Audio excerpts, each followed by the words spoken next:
தைராய்டுக்கு medicine எடுக்காத ஆட்களே பார்க்க முடியாது. மிக மிக குறைவுன்னு சொல்லலாம். ஒவ்வொருத்தவங்களோட வீட்லயும் ஒருத்தவங்களாச்சும் தைராய்டுக்கு மெடிசன் எடுக்காம இல்ல. 2 முக்கியமான தைராய்டு இருக்கு. Hypothyroidism and hyper thyroidism. ரொம்ப அதிகமா தைராய்டு சுரப்பி சுரக்கிறதுனால ஏற்படக்கூடியது வந்துட்டு ஹைப்பர் தைராய்டிசம். தைராய்டு சுரப்பி அளவுல ரொம்ப கம்மியா சுரக்கிறதுனாலயோ இல்ல அறவே சுரக்காம இருக்கிறது ஹைப்போதைராய்டிசம் சொல்லுவோம். ஹைப்போதைராய்டிசம் அண்ட் ஹைப்போதைராய்டிசம்க்கு என்ன டிஃபரன்ஸ் இருக்கு, என்ன மாதிரி சிம்டம்ஸ் இருக்கு அப்படிங்கறத பத்தி பார்க்கலாம்.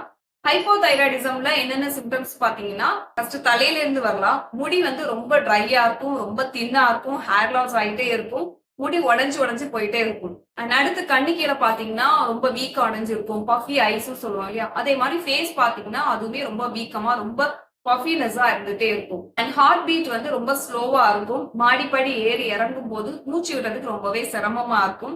ஈஸியா வந்து டயர்ட் ஆயிடுவாங்க. சின்ன சின்ன வேலைகள் செஞ்சிருப்பாங்க, இருந்தாலும் வந்துட்டு ரொம்ப டயர்ட்னஸ் இருந்துட்டே இருக்கும்.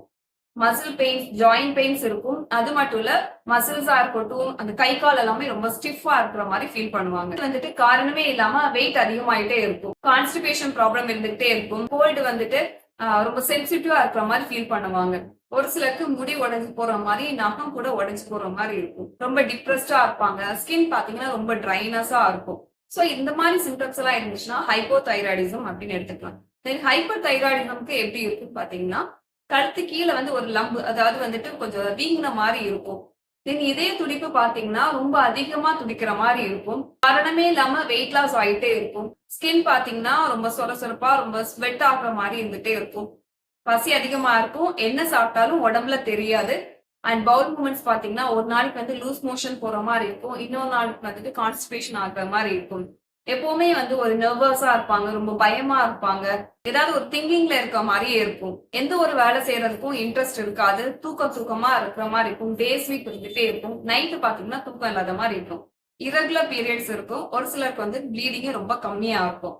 சோ இந்த மாதிரி சிம்டம்ஸ் இருந்துச்சுன்னா ஹைப்பர் தைராய்டிசம் எடுத்துக்கலாம். ஹைப்போதைராய்டிசம் அண்ட் ஹைப்பர் தைராய்டிசமோட சிம்டம்ஸ் பார்த்துட்டோம். ஏதாவது ஒரு சிம்டம்ஸ் இருந்துச்சுன்னா கூட கண்டிப்பா வந்து டாக்டர் கன்சல்ட் பண்ணி தைராய்டு செக்அப் பண்ணிக்கோங்க. 3 months or 6 months ஒன்ஸ் ஆச்சும் நம்ம எல்லாரும் தைராய்டு செக் பண்ணுறது ரொம்பவே நல்லது.